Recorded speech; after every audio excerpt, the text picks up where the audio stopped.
ধন্যবাদ। সবাই ভালো থাকবেন। আদিবের জন্য দোয়া করবেন। আদিবের জন্য ঠিক আছে বন্ধুরা, আপনারা জানেন সেই বজ্রকণ্ঠ থেমে গিয়েছে, সেই বজ্রকণ্ঠ থেমে গিয়েছে।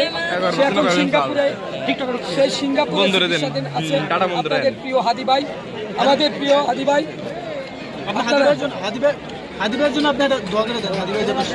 আসলে আমি তো কোনো পীর বলি না, দোয়া আমার দোয়া কবুল হবে কিনা জানি না, তবে এতটুকু বলবো দেশবাসীর কাছে, আপনাদের সেই প্রিয় বজ্রকণ্ঠ, আমাদের সেই বজ্রকণ্ঠ, যে কণ্ঠটাকে নিস্তব্ধ করে দিতে চাওয়া হয়েছে, সেই কণ্ঠ এখন জীবন মৃত্যুর সন্ধিক্ষণে মৃত্যুর সঙ্গে পাঞ্জা লড়ছে, এটা বললে ভুল হয়ে যাবে, কারণ মৃত্যুর সাথে কোনো মানুষ পাঞ্জা লড়তে পারে না।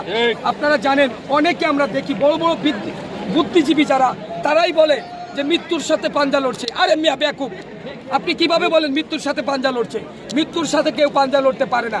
মৃত্যু তো আল্লাহর হাতে, আল্লাহ যখন হুকুম দেবে তখনই তাকে চলে যেতে হবে। তা আমাদের সেই হাদি ভাই, যে এখন অসুস্থ অবস্থায়, গুলিবিদ্ধ অবস্থায় সিঙ্গাপুরে চিকিৎসাধীন আছে, আপনারা সবাই দোয়া করবেন যেন হাদি আবার সুস্থ হয়ে ফিরে আসে এই জনতার কাতারে। ধন্যবাদ আপনাকে।